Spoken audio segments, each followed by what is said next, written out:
কলকাতায় যখন গিয়েছিলাম তখন ভেটকি মাছের ফিশ কাটলেট খেয়ে এত বেশি স্বাদ লেগেছিল, আজ অব্দি ওই স্বাদ মুখে লেগে আছে। চলুন আজ আপনাদের সাথে শেয়ার করি। এখানে ভেটকি মাছের ফিলে নিয়ে নিয়েছি।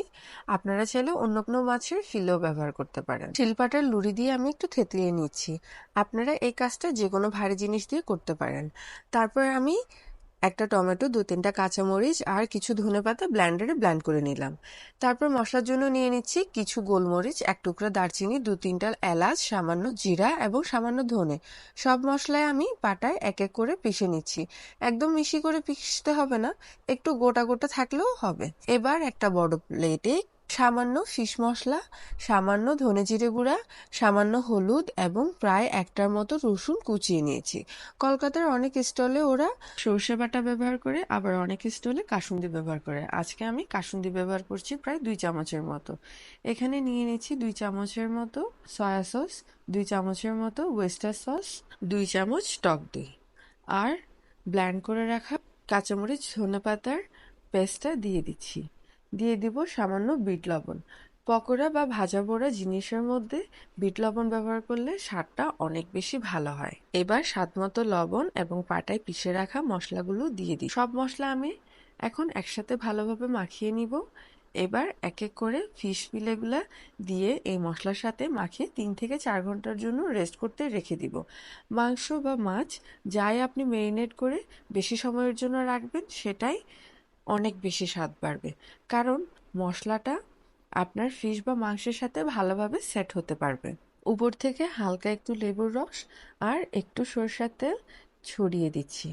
ভালোভাবে মেখে দিচ্ছি যেন প্রতিটা মাছের গায়ে যেন এটা লেগে থাকে। প্রায় 3 ঘন্টার মতো আমার ম্যারিনেশন হয়ে গিয়েছে। এখন আমি একটা প্লেটে নিয়ে নিচ্ছি ডিম, একটা প্লেটে ব্রেড ক্রাম্ব, একটা প্লেটে চিজ আর একটা প্লেটে ময়দা আর মাখিয়ে রাখা এই ভেটকি মাছের ফিশ ফিলেটা এখন আমি একটা প্লেটে রেখে এর মধ্যে চিজ দিয়ে ফোল্ড করব। একে একে আমি প্রতিটা ফিশ ফিলেতেই চিজ দিয়ে ফোল্ড করে রাখছি। তারপর আমি এটার গায়ে ময়দা লাগিয়ে ডিমে ডুবাবো, তারপর ব্রেড ক্রাম্ব লাগাবো। এভাবে প্রতিটা ফিশ ফিলে রেডি করে 20 মিনিটের জন্য ফ্রিজে রেখে দিব।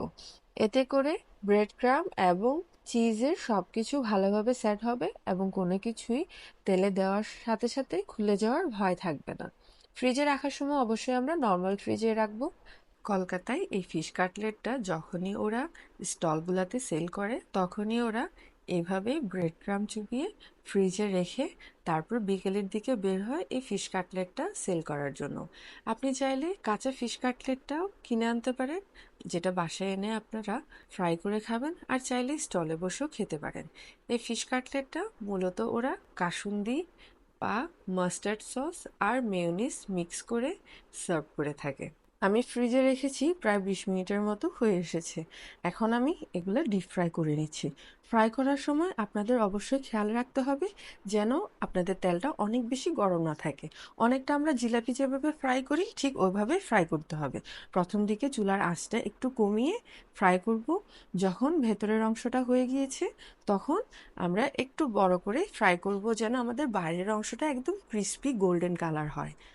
আহ, এটা বোঝার একটা উপায় আছে, সেটা হচ্ছে আপনারা কোনো একটা কাঠি দিয়ে একটু ভেতরে ঢুকিয়ে দেখবেন, দেখবেন আপনাদের চিজটাও ভেতর থেকে একদম মেল্ট হয়ে গিয়েছে।